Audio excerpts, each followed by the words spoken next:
What's happening, lovers? What's going on? We going to get tropical. We going to get tropical. Welcome back to another episode of Make Every Death Count, brought to you by Slashcast Podcast Network. We're your hosts. My name is Riley. My name is Nick. And today we're on both YouTube publicly and on Make Every Death Count on your podcast platform. So if you're listening to this, thank you. And if you're watching this, thank you. Appreciate it.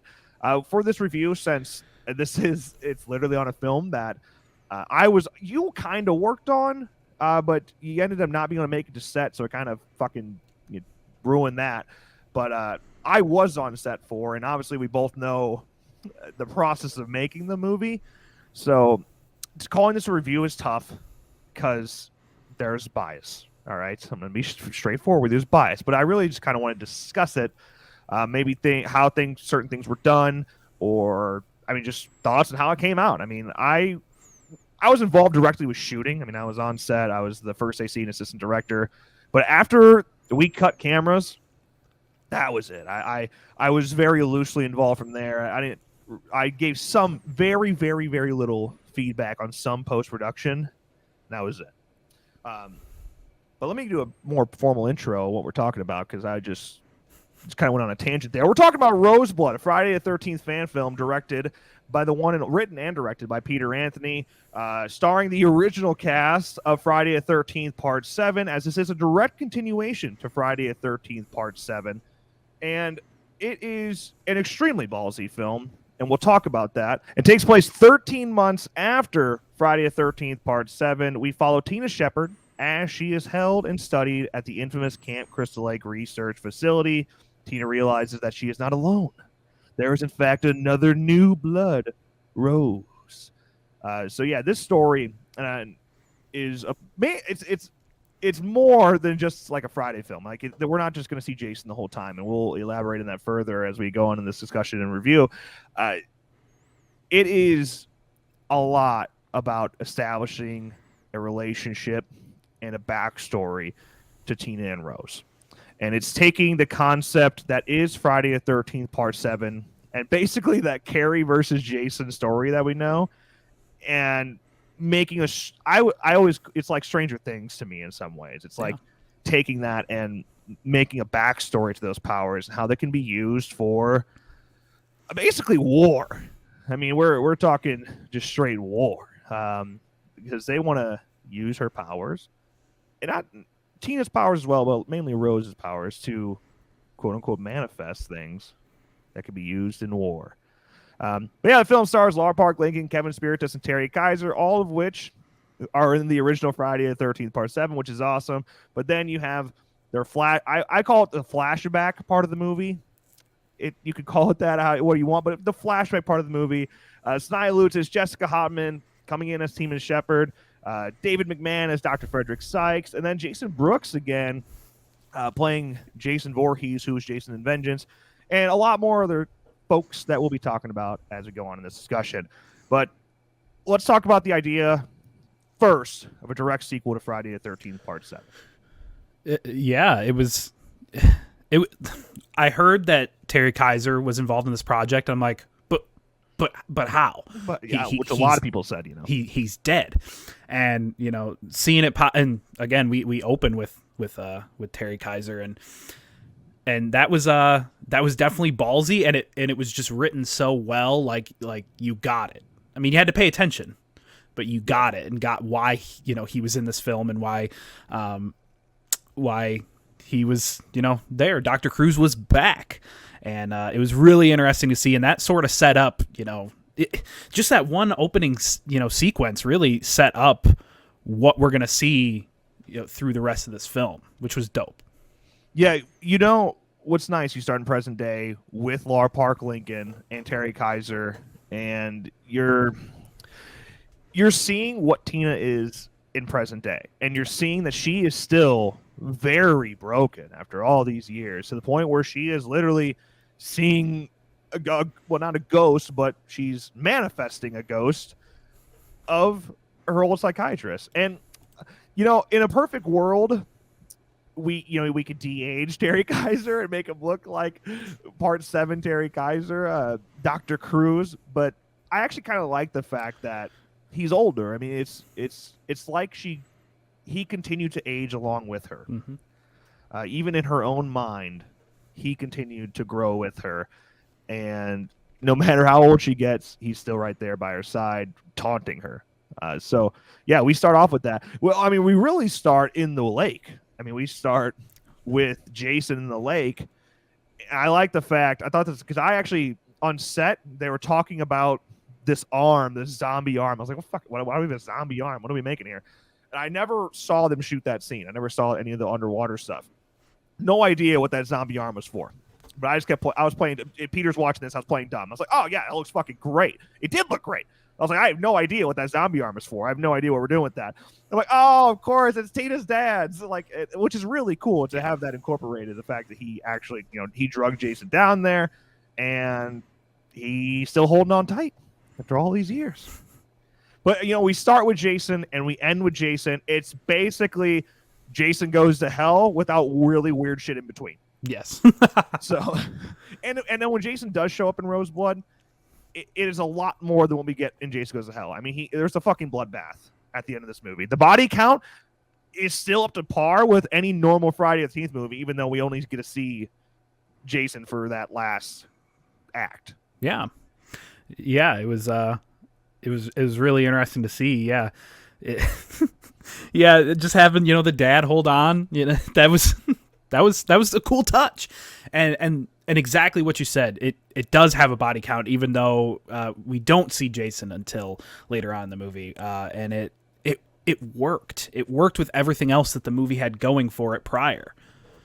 Yeah. And then, so as we dive in past the present day, we start diving into the flashback stuff. We get a look at Jessica Hotman, who plays Tina, flashback Tina. And dude, so this is really hard to do. And man, when you're trying to recreate somebody else's performance, right? Like, that is so hard to do and to make people buy in. And I was worried. Her performance is great. And I knew seeing her perform on set, I was like, okay, this is fine. We're going to be okay. But I was worried that there were going to be fans that just couldn't buy into that and were going to shit on it. And I've never really heard that complaint. It is like, people have complaints. They're always going to have complaints. That's how this world works. But it's never been about that side of things. Like, she comes in, she plays Tina, and we buy in. And there's really no second guessing it. Like, we understand that she's Tina, and her use of her eyes, especially when doing telekinetic things, it's spot on. I mean, it's just how Lar was back in Part 7. Absolutely. So, and then you have Sanaya Lutsis, who we've seen before in things like Friday the 13th Vengeance. She's in Vengeance 2 as well. And yeah, she's coming in. She's playing Rose. And so now you're taking a character who we don't know, have to establish her with a character that we do know. And they had to build a relationship between them. And I think their relation, I mean, this movie's, it's their movie, right? Like, Rose and Tina, it's their movie, it's their story. And then we just have Jason kind of in the mix. And it's ballsy. We talked about it. It's a really ballsy thing to do. It's a huge risk to take an hour and a half movie and only spotlight those people. Exactly. Yeah. Obviously, you're watching a Friday the 13th fan film, you're gonna look for Jason. I had no idea how much Jason we were gonna get in this film, and there wasn't a part of the movie where I wasn't engaged. Like, I was fully invested the entire time, and then Jason shows up, and I checked the runtime. I'm like, oh shit, all right. Like, it didn't feel like it was an hour without Jason. It really worked well. The characters were really developed very well, written very well, and performed very well. Yeah. The challenging part of taking characters like that, because I mean, what we hear about Rose is that she's a bad bitch, man. She murdered her parents unintentionally, but she didn't just kill them; like, she slaughtered them, and everybody seems to be scared of her. They bring her in a fucking, what are those called? The goddamn straight jacket. Yeah, and they're just rolling her in all fucking Silence of the Lambs style, and you're just like, okay, this chick, I don't think anybody can build a relationship with her. And I was always like, in my head, if I was trying to write Roseblood, it's like, how do you take that that terrifying being that everyone's talking about, and create a relationship with Tina. How do they even get introduced to each other? And honestly, it's pretty smart just to be like, who fucking cares how they were introduced to each other? Let's just skip to the part where they already know each other. And although I think the transition could have been more clear, the film, the flashback part of the film picks up on June 13th of 1989, and when we get to that point where Sanaya or Rose and Tina they know each other, it's July 13th of 1989, and all it says is July 13th. It's just kind of like we're just there, and if you're stupid, if you're a stupid audience member like me, you're like, oh, fuck, when do we start again? Like, oh, how long has it been? Literally, like, just like a 1 month later thing, or that would have been nice. And then all right, great. They've been building a relationship for a month now. They're siblings, or they're sisters now, and they're close. But another challenging part of that, though, is if you're going to do that, if you're going to skip that time, we as an audience, we don't know how their relationship was established. So you still have to establish a relationship between them, even though they're already tight. So it's tough to do. And I think Peter, as someone this is his first film he's ever written, it's pretty impressive to take those characters and establish them in a way that we actually give a shit, so that when we get to the end, it hurts. Absolutely, yeah. Like I said before, these characters are extremely well written. No doubt about it. Peter did a great job on that. Yeah, there's moments in that first hour of the movie where I'm like, maybe we could pull this out, and it speed things on a little bit, and there's just times where you're like, can we just move up a little? Like, why is this scene here? And what's tough about a fucking fan film, man, is that it's you have to incorporate some things. I mean, like even like backer related things. The film's not possible without backers. So if you want to have a backer incorporated in the movie, it's got to be there, man. It's got to be there, and no matter how it changes the pacing of the movie, that's a really tough thing to play with, making these things. Mm-hmm. But you're not ungrateful doing it. I mean, fuck, it's like, hey, I don't shit how long we have to show you. You deserve to be here, and that's a tough thing to play with. But man, I will say, it's always a risk when you take backers and put them into a movie, because a lot of them don't have acting experience. But I'm pleasantly surprised with how well everyone is acted. A lot of the scientists and your military personnel are some backers, and they have to die, and when you have to die, that's a tough thing to act, and I think they all pull it off pretty well. Yeah, I definitely agree. It was as you're watching, I mean, if you're a little more involved, you recognize these actors from other these backers from other fan films that they may have done, and so they got a little bit of acting experience. Some of them do, and everyone did a great job. Yeah, you gotta respect folks that can just step in there and do their best, because that's scary, man. If you don't have formal acting experience, it's scary to jump in there with people that do. Like that even more so, that makes it more difficult. It's like you don't want to be the weakest link. Yeah. So it's a lot of pressure. So good for everybody that stepped up. That's my shout out of this review. So yeah, let's talk about the fast team. Excuse me, just fast. The T in fast means team, but it fucks me up every time. It's hard for me not to say fast name. I think this is probably the one part in the movie where I wish we could kind of go back and change some things, because I think the idea of fast is so cool.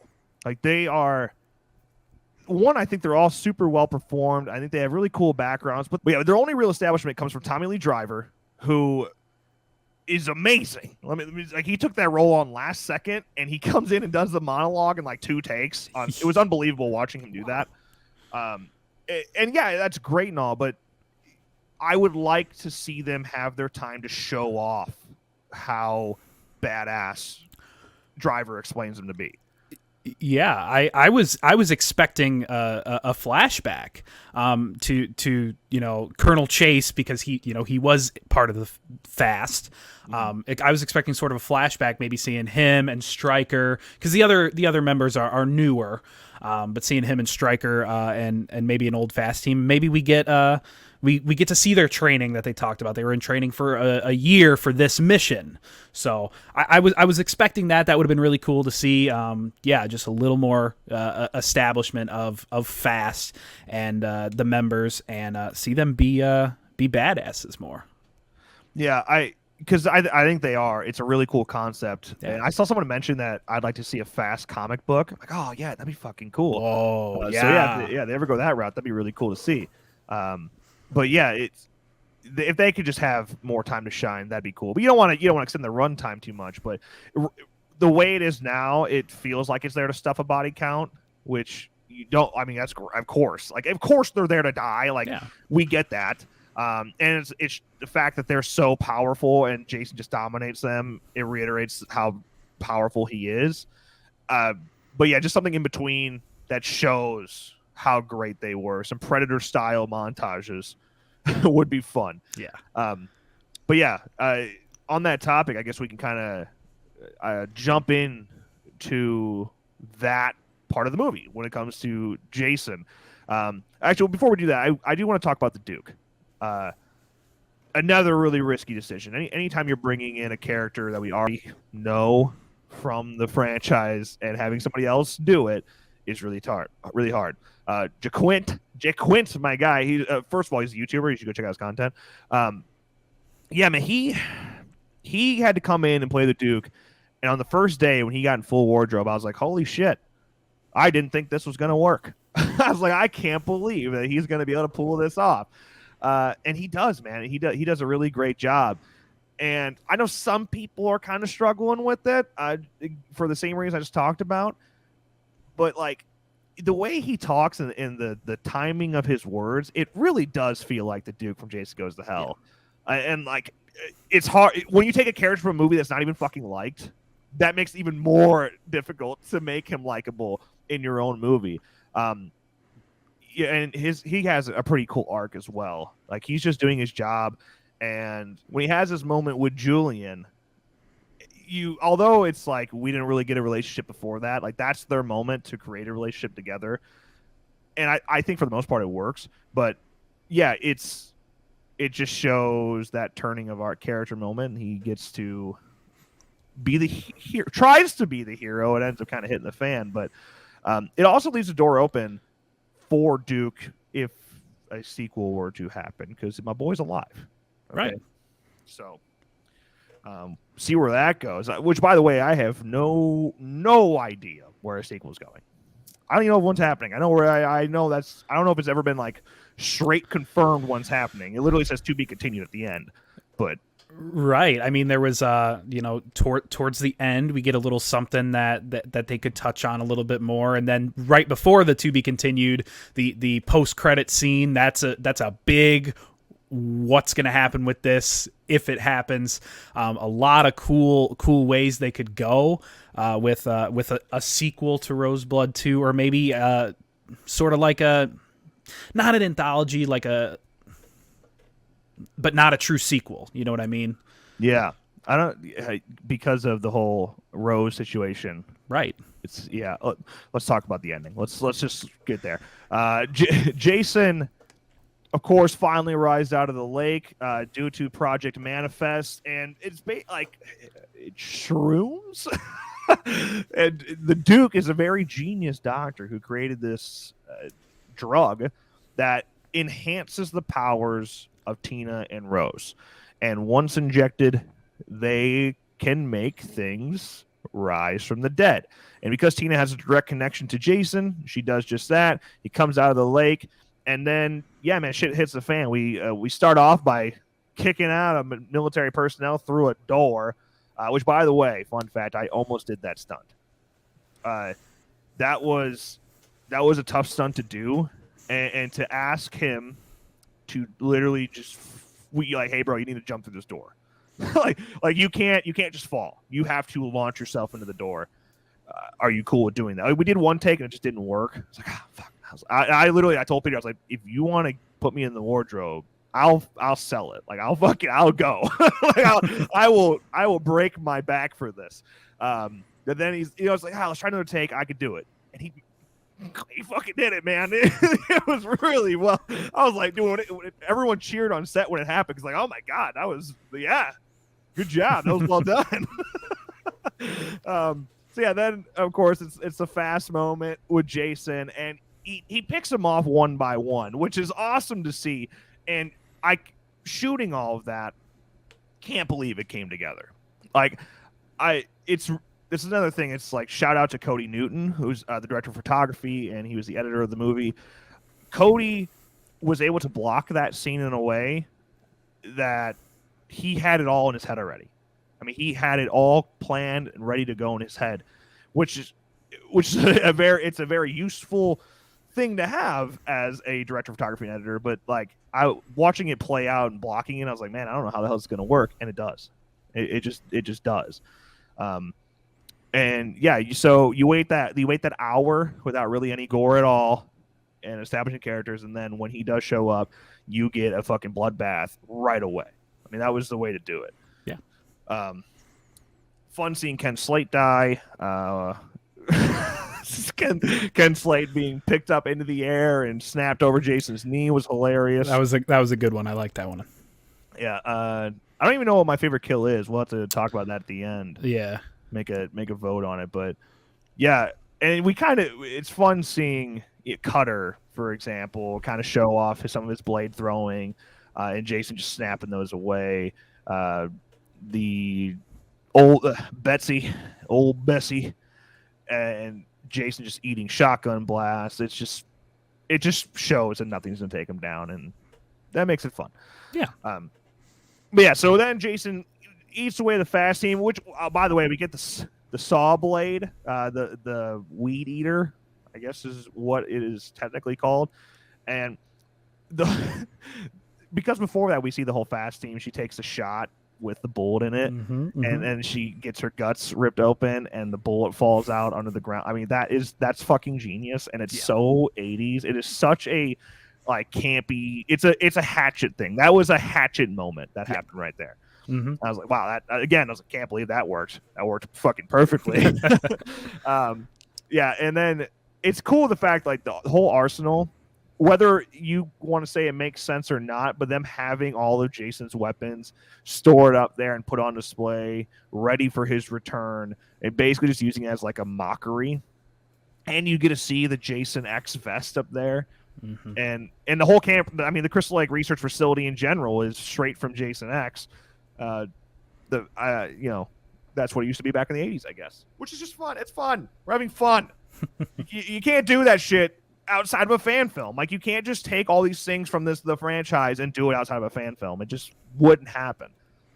That's why we should always, every fan film, we should cherish them, because you're never going to see anything like that from a quote unquote like canon movie.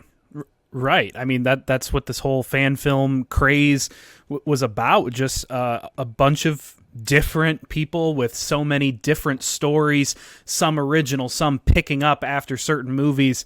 Just seeing, so many different people's brains and ideas, just so much content. I mean, that's the point of fan films, and fun. We're having fun. Some people take this very, very seriously, and I hear you. I'm just saying, we're having fun. We're passing the time between previous Friday the 13th movie and the next, which who knows when that's going to happen. What's going to be the next fan film craze? Can another IP have a severe lawsuit so that we can jump into another fan film craze? Kind of want that, but no. Kind of no. That's okay. Just don't let it be TCM, and that's okay. Also, don't let it be 11 years, 12 years. Yeah, if we could just wrap it up a little bit quicker, that'd be great. Yeah. Okay. I don't want to go through all the deaths, although Julian's is fantastic. Probably my favorite. We'll talk about it at the end here. I do want to talk about Brent's death though, because Brent Edgett, who of course is Jason in the Fall Camp Blood, so a good friend of ours, he's only acted with his body, and like he's Jason, like he's always done that type of acting. He really didn't even do any acting before that. He was just a cosplayer, and I mean, we were so impressed with how he pulled it off at a convention. We're like, dude, you want to be Jason?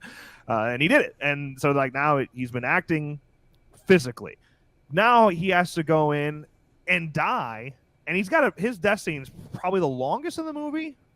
I try to think about it. I would say it's probably the longest. It's the most suspenseful. It's built up. Yeah. And he's got to sit there and he's got to act and he's got to be scared. And when he does die, he has what I would call a legitimate stunt.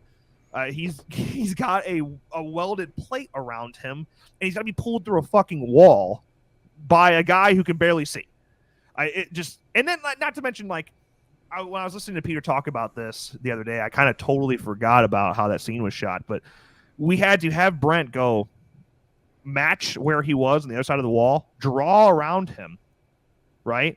And then have him go back on the other side, match the drawing. And then Jason had to punch through that fucking wall using just the marker drawing. It worked though, man. We only had one take, obviously. We didn't have just walls to spare. So yeah, one take wonder. And I think Brent's acting, even in the scene where he's like watching the home video of Rose's parents dying, his facial acting, it cracks me up because I know Brent, but it really is good. He's invested. Absolutely. Yeah, that's an amazing story. It just shows that Brent is a professional, and he is awesome, and we love him. Yeah, I mean, also like without Brent, we would have been pretty fucked on set. Like, yeah, he was an actor, and he certainly did his part there. But he was really key on getting some certain effects done. He would do whatever he had to, man. He was running around like a chipmunk and just grabbing everything possible and helping. And yeah, that guy's a hero. He did it for Fall Camp Blood too. I mean, he did like half the effects in Fall Camp Blood. Yeah.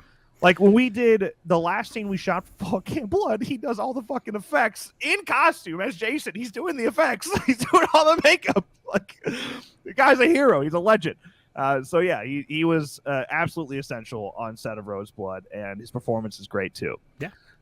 Okay, now let's get to the juicy part of the ending. Everybody dies. Now we're with Tina and Rose, who are literally like handcuffed to chairs. They know Jason's back. The alarms are going off. You have, I meant to go through all, probably by actor name, I'm so sorry, but you have Strang, you have Driver, you have Peter. They are the top dogs. They are guarding Tina and Rose. And as Jason comes in, he really makes quick work of them too. I mean, shout out to Tommy Lee Driver, by the way, because he dies, gets stabbed through the wall, right? And Dr. Sykes is there too. David McMahon is there as well.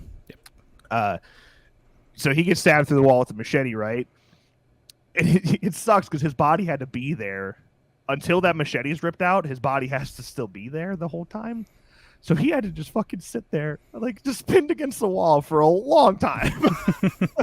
And he was totally cool with it, just chilling there. I think Strang's death is a lot of fun too, because he's got this briefcase. He's Project Manifest is straight up handcuffed to him, so nothing goes wrong. And he gets that ripped off. The skin of his hand falls onto the floor, and he gets his head crushed in. Which Strang, his reaction is probably my favorite part of the whole movie. When he has his hand up and he's screaming, fucking kills me. And by the way, it's not unrealistic. Like that. Could you imagine literally having your hand de-skinned? I'd be screaming like that too. Yeah. But to see John Strang is a very tough dude, and he's playing a very tough character, and to see him just screaming, kills me, cracks me up. But I love that death. Then you have Peter getting his eye ripped out, which, by the way, that effect, can't believe that worked as well as it did. He straight up, and then Jason like spins the eyeball in his hand and shows his pupil. It's disgusting. It's fucking disgusting. Yeah, he kicks the bucket there, and who I got left? Dr. Sykes. Yeah, he gets the pen right to the heart. He's like, they made me do it. Dr. Sykes, what a tough character as the audience member, because you're like, I want to like this guy. He's very likable. Like his scene with Tina, you're or well, the sessions with Tina. Mhm. There's a couple of them.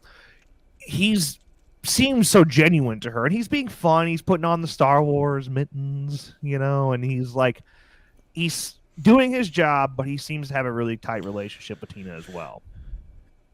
Yeah, it's the back and forth that really makes you be like, do I like you? Like, I guess I kind of do. Oh, I don't know anymore. Yeah, it was really really interesting to see. He really didn't have a character arc, and it worked. It just sort of went. Yeah, he has a very internal conflict, it seems, because he's just like, I need to listen to this military personnel who not only sign my check, but will fucking kill me if I do something I'm not supposed to. But then he's like, I actually genuinely like Tina. I don't think she deserves this, but and then he's also just a scientist. I mean, he's just like, holy shit, we are on the brink of something incredible here. But oh man, who are we hurting in the process? That internal conflict, beautifully written. He was a great character. David McMahon was a joy on set. Fucking so funny. He was really funny. There's some stuff which were cut for a good reason. To save time, and it wasn't needed. But he has some takes that were really really funny that got cut out. Hey, Blu-ray. See what's on the Blu-ray.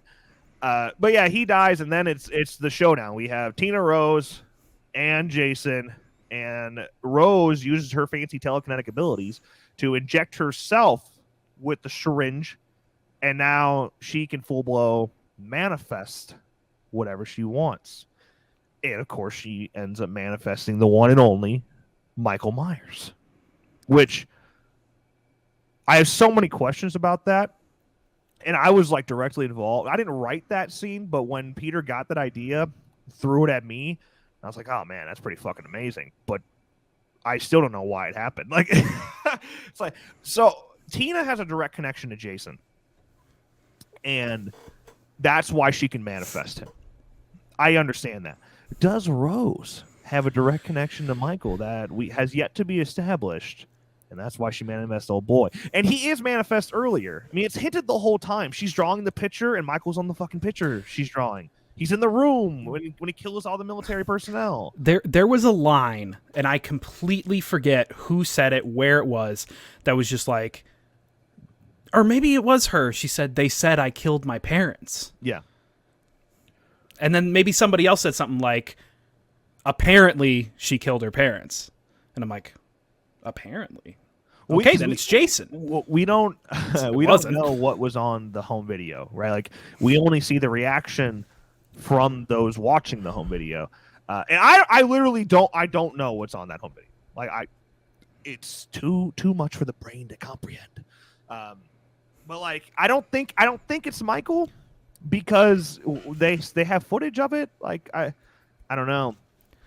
But like that, the whole line, the line when they're all dying, he has no face. It's like, if you can put together the clues if you wanted to. Yeah. And he is literally on the picture she's drawing. And that long Steadicam shot that wraps around Rose and reveals her red eye, she's drawing Michael. He's on the picture. Took me more than one watch to see that, but yes. Yeah, you have to be looking. You have to be looking for it. But if you're looking, he's there. Yeah. So I don't know. I think she might have some sort of relationship. I've heard some people. There's a lot of theories surrounding. I've seen some theories that maybe she could be Jamie Lloyd. I don't think that makes any fucking sense, but I've heard that theory. What were some other guesses? I don't know. Something. She could be some sort of Halloween franchise character. Who knows? Or not. Or just not. I don't know. Or it's a fucking movie. we did it because we could. I don't know. Hey, one thing. I'm totally open to criticism on any movie. Mm-hmm. You hate something, you fucking hate something. But I have seen some comments that say Michael's mask sucked. And I've never been more offended in my entire life. Because that's an NAG 78. And that was my mask. It's now Brent's. I sold it to Brent. He deserves it more than I do. But how dare you? That's like, I was like, oh my god. You could say, oh my god, whoever was pulling focus is fucking terrible, and I'd be like, yeah. But the Michael mask, oh my god, how dare you? It don't get more accurate. It's such a great mask. I think what maybe makes it tough to show it off is the fact that the scene, it's literally like there's fire. So it's bright as shit in there. And Michael's mask is kind of relying almost everywhere in the Halloween franchise on a top-down light to show the shadows of the cheeks and shit. When you remove that, it may not look as good. But I'm just saying, that's NAG 78. So you take it up with Nag and see how he feels about your comments, okay? Okay, so Michael's there. So the Michael and Jason showdown happens, and it seems that Rose has sent them back to hell. But out of nowhere, she gets stabbed with a kitchen knife through her back, out through her chest, and we're all thinking it's Michael. Oh my god, that bastard killed her. But it's Jason with the kitchen knife. A very Freddy versus Jason reveal there. Fun stuff. Yeah. And man, I knew it was coming, right? I was there. I pulled focus on that shot. I was there. But man, it fucking still hurts so bad to see Rose die. I don't know. It is just so effective. And then like Jessica's reaction and how well performed that is, how heartbroken she is. Oh my god, it fucking kills me. Yeah. It's also it's pretty ballsy. You know what I mean? You just killed a little girl. It's pretty crazy. Yeah, it was. Yeah, definitely enjoyed Jessica's performance in her reaction to that. It was really, really genuine, in my opinion. Yeah, she's great. I think she's got a pretty great career ahead of her. Although she could do whatever the hell she wants. I mean, I know she's done some modeling. She's an extremely talented musician. She does a credit song. Yeah, I didn't know that, and I'm like, ooh, this song jams. Song, yeah. I at the end of the credits, I'm like, huh? Yeah, what, really? Yeah, it was good. That was a good one. Yeah. But yeah, then after all that happens, you have Tina absolutely devastated. Rose is dead. No idea what happens after that. How does Jason like what happens then with Jason and Tina facing off again? I don't know where that goes. Maybe that's a sequel. I don't know. Then we skip back to present day, and it's Lar Park Lincoln again, and she's doing her crossword puzzles. And she's finally about to finish it. After all these years, she's finally about to finish the crossword puzzle. She gets interrupted. It's holy shit, I'm going to have to make a fucking edit here. I hate myself. I just can't fucking... Oh, there it is. Of course. But yeah, she's interrupted by Todd Jenkins. That's Orderly Jenkins. Todd Jenkins made Cherokee Creek. He's been on this show. We interviewed him, and he's so fucking good, dude. He was improvising basically the entire time, and there's obviously a ton of it had to be cut out. But unbelievable, Todd Jenkins, man. And now he's on that FX show that is up for a fucking award. Like, yeah, dude's amazing. I did not know that he was improv in that. That seemed pretty. Yeah, like it's similar basically how we direct a lot of things. It's like we have a point, you need to get to this point, do it how you gotta. And yeah, he every take was different, and it was exciting. I mean, he not only did he like say different things, but he'd perform it differently. His energy was different every time. That's really interesting. Really interesting to hear, because it was a good job. Yeah, he's awesome, man. I wish we need to work with Todd sometime. Yeah, let's get him on. Can we speak? Like his energy, like working with him on set was just fun, man. Because he's just always so excited and he's always just cracking jokes. He should do a podcast. If you want to join the Slashcast Podcast Network, Todd, we'll talk about it. Have your people call my people. Have your FX people call my people. Just me. But yeah, so he interrupts this crossword puzzle, telling her to go to bed, and in the same process is like, I think you're full of shit. I don't think you have any powers. I don't know why people are so scared of you. You're a wimp. Fuck off. And she's like, well, my delusions are right behind you. And then it's Jason. And I like, I also, I know some people have several questions about that. I also have questions about that because it's like, okay, he dies there, obviously. So Jason's real. That's not a delusion. The blood splatters on her face. She uses the blood to write out Rose. Was he manifested at that moment? And why'd she wait so long? So she has a line that's like, "Did you really think I'd send you back after what you did?" So like he was in somewhere in between hell and here that whole time. I have so many questions that only Peter can answer, and I don't even want to ask him because I know he'd probably tell me, and I don't want to know. I like the fact that I don't know, and I could talk about it like this. Yeah. But yeah, it's like it was Jason manifested at that moment, and why would she wait so long to do that? Or I don't even know what my other options are. He had to be manifested at that moment, right? And she also gets the red eye at the end there, right? That shows that she can do that. Yeah. Maybe it had to do with finally figuring out the crossword puzzle. Like that was the key the whole time. The whole time. If you want to bring people back from hell, finish this crossword puzzle. Yeah, I don't know, man. But it's certainly intriguing. And then, yeah, they have a face-off there, and shit's flying all over the room. And, of course, she's interrupted by Nick.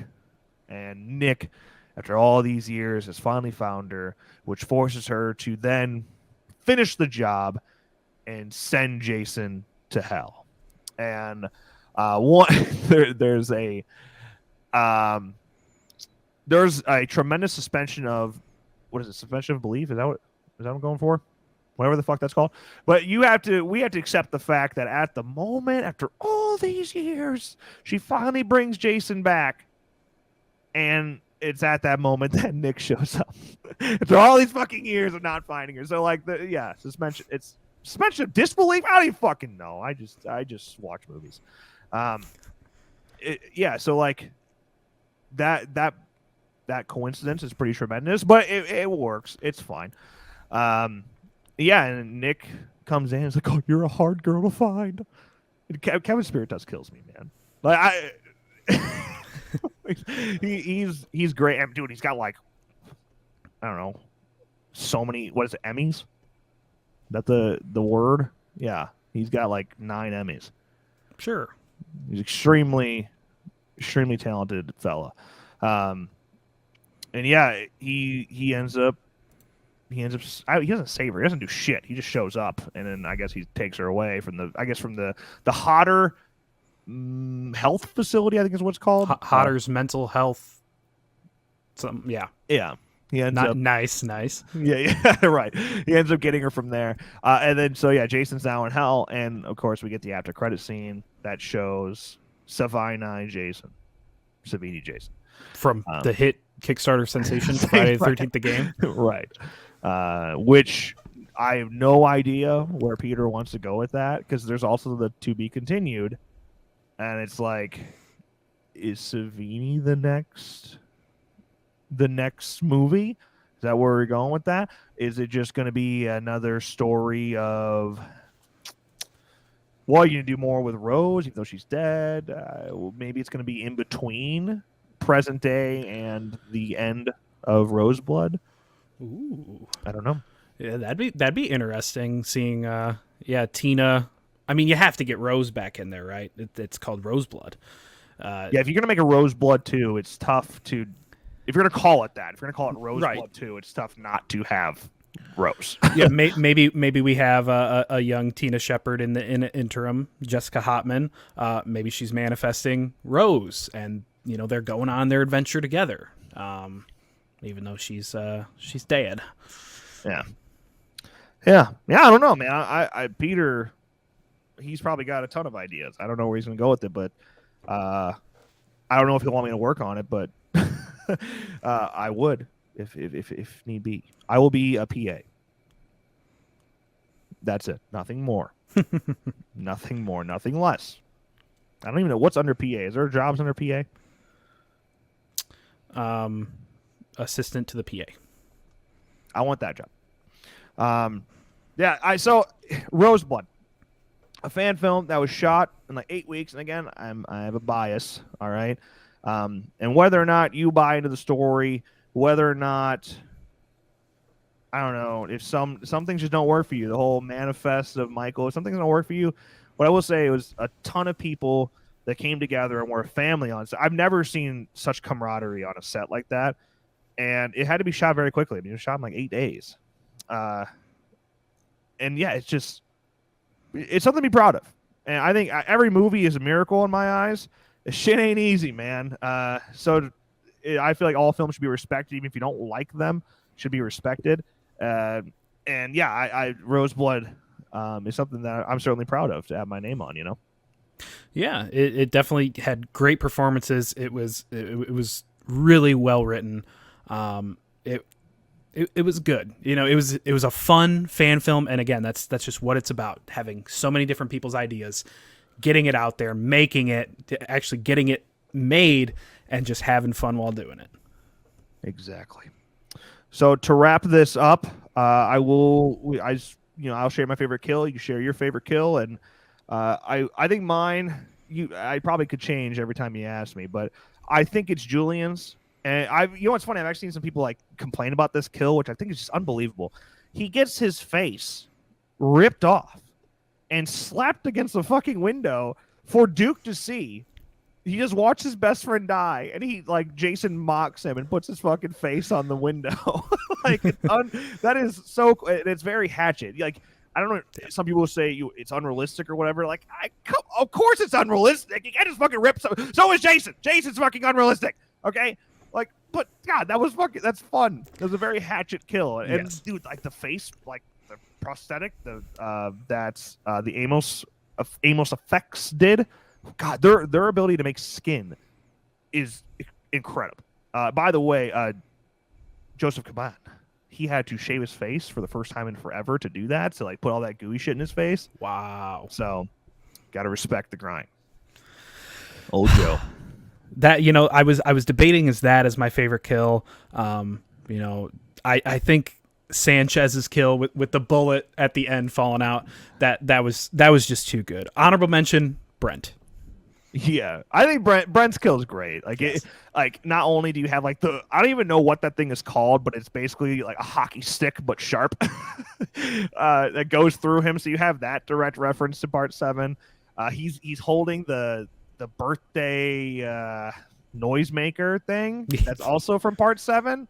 And yeah, so you have the actual stabbing, which is cool as shit. You have him getting ripped through the wall, and then you have Jason going through the door and starting the next kill, and it's just like, it all plays out really well. Peter had this vision from the beginning. I mean, I've literally, if my Marco Polo would work, I could show you a video of him explaining exactly how we were going to shoot that, and having the wall and going back and forth between Jason and Brent, and yeah, it worked out super well. It's a cool ass scene, and not to mention how it was shot, which I've kind of talked about before, but it's like where Brent is in that scene is the same. It's where the Vengeance cabin is. It is inside of the Vengeance cabin, and it's completely separate from where we see Jason walk off to while like chasing Brent. And like all we had to do there was just throw up some blue lighting so we can establish the fact that he went into a blue lit room and go into the other room. It's genius. Yeah, the editing was great. The effects were really well done. It was definitely a solid fan film and fun. No, can't stress that enough. We're having fun. Being shot in one building is also really tricky. Of course, it's the only reason it was possible to do it in 8 days. Not having to change your setup every 2 seconds. Yeah, and it made sense with the story. Like, we're not really leaving the facility. We're trapped just like they are. Right. I think I saw a comment of somebody saying very clearly was shot all in white walled rooms. I'm like, that's what a mental asylum building would be like. Like, it's you think government buildings got like unicorn wallpaper on it? Like, what the fuck? Yeah, like it was tough, and we knew while shooting that's like, okay, these are all white walls. How do you make them interesting? And Cody was relying on a lot of camera movement and unique like dim lighting, but there is only so much you can do, and of course, like there are some weaknesses to that. Like there are certainly some cons to having only white walls. But it worked with the story and the location of where the entire film takes place. It worked. Yeah.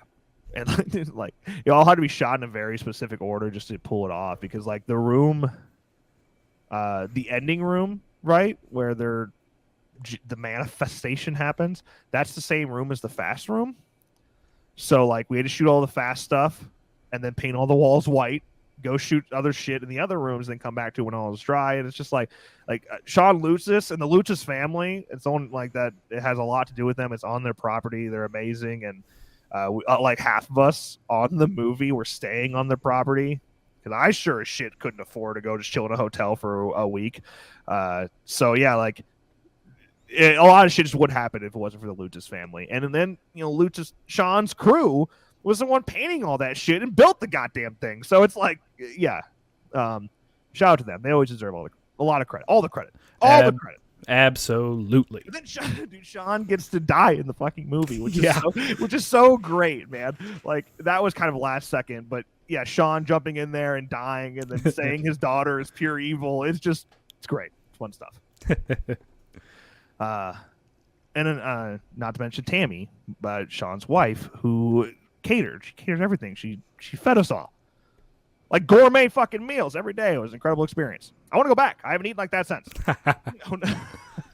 All right, that's it. That's the thoughts on Roseblood. Again, you can't really call it a review. It's more of a discussion, just kind of talking about it. But hey, it's been a pleasure, Nick. Always appreciate it. That's the first time I've really even talked to you about it. So makes it fun. Yeah, it was a good time. We both been busy. Better late than never, I suppose. Yeah, if you haven't seen it, we just spoiled the whole thing for you. Check it out. Indiegogo. Yeah, I don't know if it's already launching. I know another Indiegogo is happening, and they're selling more Blu-rays, and I know they're going to do like a dual disc one with a whole bunch of behind the scenes. So yeah, if you enjoyed the movie, you want to see how the shit happened, and more outtakes and bloopers and stuff like that, go check it out. Support it. Yeah, get you on today. Now that's seriously it.